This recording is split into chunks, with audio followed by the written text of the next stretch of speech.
जय श्रीमन नारायण। हम कार्तिक मास महात्म के अभी तक 29 अध्याय सुन चुके हैं। आज सुनेंगे अध्याय 30, जिसमें राजा पृथु ने नारद जी से भीष्म पंचक व्रत की बात कही है और पूछा है कि ये क्या है। भीष्म पंचक व्रत जो होते हैं वो कार्तिक मास के शुक्ल पक्ष की एकादशी से लेकर कार्तिक पूर्णिमा की अवधि तक 5 दिन की जो अवधि होती है उसको भीष्म पंचक कहते हैं। ऐसा माना जाता है कि जो लोग चतुर्मास में या पूरा कार्तिक महीने में व्रत नहीं कर सकते या पूरा कार्तिक महीना सुबह स्नान नहीं कर सकते, जो कार्तिक के महीने में 4 बजे स्नान किया जाता है वो नहीं करते, तो ये आखिरी के 5 दिन सब कुछ करने का फल मिल जाता है। जो लोग 5 दिन नियम पूर्वक विधि विधान से व्रत आदि करते हैं उनको पूरे चतुर्मास और कार्तिक मास ये सभी का फल मिलता है। आइए सुनते हैं इस बारे में ये क्या कथा है। राजा पृथु कहते हैं कि हे नारद जी, भगवान का अत्यंत प्रिय भीष्म पंचक व्रत कैसे प्रसिद्ध हुआ। तब नारद जी कहने लगे कि हे राजा पृथु, यह व्रत आदिकाल से है, लेकिन बीच में ये खत्म हो गया था, गुम हो गया था, गायब हो गया था। फिर ये कैसे प्रसिद्ध हुआ, तो अब हमको इसकी कथा सुनाइए। श्री कृष्ण जी ने भीष्म जी से इस व्रत का वृत्तांत कहा था। तब सबसे पहले भीष्म जी ने इस व्रत को किया था, इसी कारण तभी से यह व्रत भीष्म पंचक के नाम से प्रसिद्ध हुआ है। हे राजन, भगवान श्री कृष्ण जब पांडवों की ओर से दूत बनकर कौरवों को समझाने गए तो सबसे पहले वो विदुर जी के पास पहुँचे। विदुर जी ने उनका बहुत ही ज़्यादा आदर सत्कार किया। फिर श्री कृष्ण जी भीष्म जी के पास गए। वहाँ जाकर कुशल क्षेम पूछने के बाद श्री कृष्ण जी ने अपने आने का पूरा वृतांत भीष्म जी से कहा कि क्यों आए हैं वो।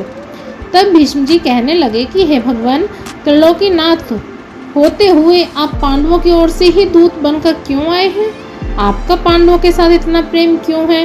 तीनों लोग आपके वश में हैं, तब पांडवों के पास ऐसा क्या है वो वशीकरण मंत्र। उन्होंने ऐसा कौन सा व्रत तप या यज्ञ किया है जिसके कारण आप उनके वश में हो गए।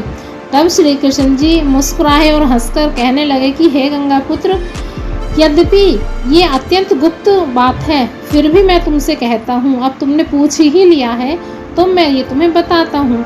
उन्होंने एक ऐसा व्रत किया है जो मुझे अत्यंत प्रिय है, इसलिए मैं उनके वशीभूत हूँ। अब मैं उसका वृतांत तुमसे कहता हूँ। वो कौन सा व्रत है उसके बारे में तुम्हें बताता हूँ। पहले काल में उज्जैन नगरी में 5 ब्राह्मण कवि, शुचि, दृढ़, दंत और हंस नामक वाले निवास करते थे। 5 ब्राह्मण थे उज्जैन नगरी में, जिनका नाम था कवि, शुचि, दृढ़, दंत और हंस। तीनों ही वेदों को जानने वाले, रूपवान, युवा अवस्था को प्राप्त, गंधर्व विद्या में अति प्रवीण थे। वो बहुत देशों में घूमते फिरते तथा अपनी गान विद्या का प्रदर्शन करके खूब धन कमाते थे। एक दिन वो मथुरापुरी में सुवीर नाम वाले राजा के पास आए। संगीत कला में निपुण होने के कारण उन्होंने राज्यसभा में जाने की इच्छा प्रकट की। वो 4 दिन उपवास करते रहे और अत्यंत पवित्र श्री यमुना जी में स्नान करते रहे। फिर उन्होंने किसी से राजा का पूरा वृतांत सुना। उन्होंने बताया कि राजा की कादम्बरी नाम वाली एक भोग पत्नी है। वो संगीत विद्या में निपुण है, राग तथा कंठ में बहुत ही प्रवीण है, नाचने में दक्ष तथा रूप यौवन में अद्वितीय सुंदरी है। वो प्रतिदिन एकांत में राजा के सामने नृत्य करती तथा गाती है। ऐसा सुनकर वो ऐसे स्थान पर जाकर खड़े हो गए जहाँ से नृत्य तथा ताल का शब्द सुनाई पड़ता था। फिर राजा के पास आने जाने वालों के समीप जाकर कहने लगे कि बड़े ही दुख की बात है कि राजा के पास नृत्य कला का जानने वाला कोई नहीं है। वीणा में 2 तार ढीले हैं, तार बराबर नहीं है, बाजे में नृत्य शुद्ध नहीं है। इसी प्रकार की बातें वो प्रत्येक से कहते रहे। तब तक किसी ने ये बात राजा से जाकर कह दी। राजा ने तत्काल जहाँ पर कादम्बरी का नृत्य हो रहा था उन 5 को बुलाया। वहाँ पहुँचकर उन्होंने राजा को आशीर्वाद दिया और बिठाए। कादम्बरी ने उनको संगीत विद्या में अति निपुण समझकर विशेष नृत्य किया। जब उसने चक्र में ताल दिया तो उन ब्राह्मणों ने उसको रोक दिया। उसने चक्र छोड़ तथा योग्य ताल दिया, मगर चक्र खंडित नहीं किया। इस पर कादम्बरी का रूप और गुण देखकर वो 5 उसे पसंद करने लगे, उस पर मोहित हो गए। कादम्बरी भी 5 को देखकर उन पर मोहित हो गई। उसने रात्रि की चोरी छिपे ब्राह्मणों के पास अपनी एक सखी के हाथ ये संदेश भेजा कि तुम पांचों में से एक प्रतिदिन नगरी से दूर उत्तरी कोण में यमुना तट के पास जिन जल शून्यताओं से ढका हुआ अनंत नामक तीर्थ है, वहां पर मेरे पास आकर अपनी अपनी विद्या तथा गुण का प्रदर्शन करें। मैं भी वीणा तथा राग की अपनी कुशलता दिखाऊंगी। भगवान कहते हैं कि हे भीष्म जी, एक ब्रह्मचारी जो मेरा भक्त था, दुष्ट संगति के भय से गांव से अति दूर रहता था, उन दिनों वो भीष्म पंचक व्रत करता हुआ देवालय में मेरा पूजन करता था। कार्तिक शुक्ल एकादशी के दिन उन संगीतज्ञ ब्राह्मणों में से कवि वाला नामक ब्राह्मण वहां पर आया। कादम्बरी भी मुनि के उस स्थान पर पहुंच गई। वहां मुनि ने जिस प्रकार पूजा की, उस कवि नामक ब्राह्मण ने भी उसी प्रकार भगवान का पूजन किया। उसके बाद वीणा लेकर गान करने लगा। उस मुनि ने क्योंकि अपना मन जीता हुआ था, इस कारण उसने गाना सुनकर भी क्रोध नहीं किया।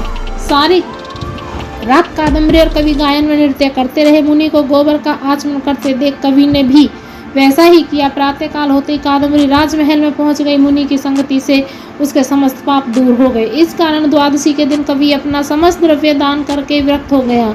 दूसरे दिन शुचि आया। उसने भी कादम्बरी के साथ रात्रि भर नृत्य गायन किया और मुनि की भांति हमारा पूजन करके गौमूत्र का आचमन किया। फिर प्रातःकाल होते ही वो भी अपना धन आदि दान करके विरक्त हो गया। उसने निश्चय किया कि जिस प्रकार कादम्बरी के नृत्य गायन में रूप को देखकर मुनि का मन चलायमान नहीं हुआ, उसी प्रकार मुझे भी अपने मन को वश में करना चाहिए। त्रयोदशी के दिन दृढ़ नामक वाला ब्राह्मण कादम्बरी से मिलने आया और नृत्य गायन करने के बाद मुनि की तरह पूजन में गऊ का दूध पीकर विरक्त होकर चला गया।